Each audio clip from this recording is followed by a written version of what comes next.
Hello, Toxic Free Tuesday friends, Log at 5, talking today about the word fragrance and phthalates, which are ingredients, a chemical that I always talk about to avoid because our skin can absorb chemicals, as everybody knows this. It's true because think about pharmaceuticals and things being put on our skin transdermally, such as birth control pills, nicotine patch.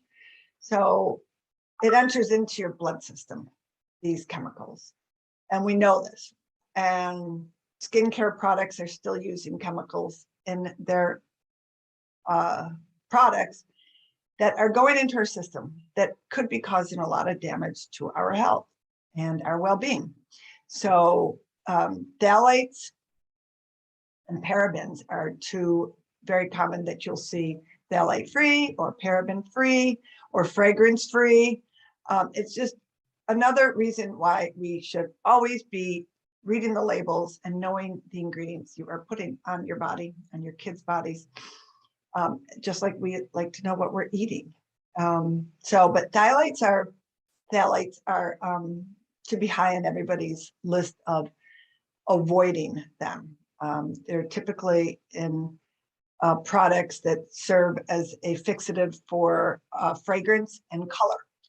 And they're in a ton of products, from perfume to kids' toys, personal care products, makeup, nail polish, household cleaners, not Tease Organics. I had to give myself a plug there. Scented candles, food containers, air fresheners, flooring, shower curtains, plastic food containers, and the list goes on and on and on. And studies have shown, and the CDC has even reported, that adult women have high levels of phthalates in our bodies due to all the different products we use. And also, we are typically the ones that are doing more of the cleaning, not all the time, but most of the cleaning. And they have been found in 98% of the people tested. Why is this a problem? It's a huge problem. Low levels of exposure to these chemicals can contribute to a giant list of chronic illnesses, including thyroid dysfunction. We hear about that all the time. They disrupt the hormone system, and they can even cause cancer. So decreasing your exposure to phthalates and all of the other endocrine disrupting chemicals is very important. The good news is, once you start using products that don't have these chemicals in them, they eventually depart your body. And avoiding exposure is good to get those levels of those chemicals down. That's the good news. The other great news is there's tons of products out there now that are more conscious of our health and using ingredients that are better for us. Now, one ingredient on a label, and I talk about this all the time because it can help you in so many different areas, and all of those products that I mentioned, specifically personal care products and also cleaning supplies, it's the word fragrance. And the word fragrance can have between 10 to 50 different chemicals in that product: shampoo, anything, cleaning supplies, laundry detergent. If it puts it up, they put the word fragrance on there, they do not have to tell you what is in the product.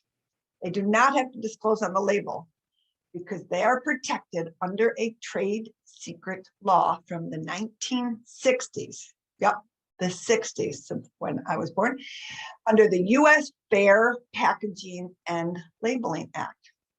Fragrance gets a free pass under this law from 1966. It's the only ingredient that's allowed to hide and doesn't have to say what is really in it. So the FDA exempts it from having to be more specific because of this law. Even though it might contain synthetic preservatives, allergy-provoking substances, things that we want to know we're putting on our skin, but they don't have to tell us that. It's a complicated cocktail myriad of ingredients. It might look like one ingredient because it says fragrance, but it's a blend of many, many different ingredients. So cosmetic companies may use fragrance as an ingredient, and it might just take up one spot, but it's pretty much safe to say it's a list of many different ingredients that you want to avoid. So it's just one of those laws that has been around for a long time. And it comes from, it's very interesting because you have to understand why is this. It comes from a fair trade or trade secret that Chanel No. 5 and Coty, when they were coming out with their perfume in 1966, they did not want to share what was in it so people could steal their product and remake it. So when that's going to change, I'm not quite sure. It's in the works in a lot of different states, but it's going to take a while. And the fragrance companies are fighting it. They don't want us to know what they're putting in it. So it's fragrance free is something we've seen a lot of now. So you want to look for fragrance free, but you have to be very careful because if they use the word perfume, they can still use that under the Fair Trade Fragrance Act. And sometimes they are trying to get by the loophole and making us think that it's fragrance free, but it's potentially not. So before you reach for something that says fragrance free, you always want to just read the label, make sure that you know all the ingredients that are in there. There's a lot of companies starting to come out. I believe it was Target that said that all the products they use, they want by certain year, everything has to be disclosed. Johnson & Johnson is actually doing quite a bit of this as well, but they have to redo a lot of their ingredients or their recipes per se, because I think once those fragrances and the ingredients in them are disclosed, we're going to start seeing a myriad of different products that have to be banned. And now we've seen a lot of benzene in sunscreen, shaving cream, and I think it was shampoo that was just came out in the fall. And benzene, they're saying, well, we don't know where it came from. Well, in my personal opinion, it came from the fragrance. So that's a whole nother story.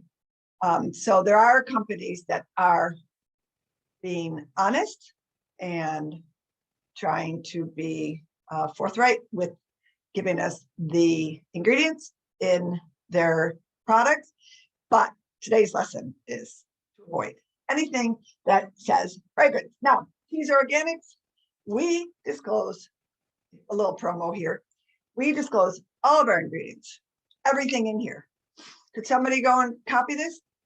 Sure they can, but I feel safe and I can sleep at night knowing that a product that I am putting on the market is not going to be harmful to your kids, your dogs, your house, your immune system, and all these other companies ought to really think about what they're doing to our health by giving us these products and promoting them as healthy, and they're not healthy. So on that note, read your labels, know your ingredients, and avoid the word fragrance on any label that you buy. I hope this was informative. Everybody have a wonderful Tuesday. Bye-bye.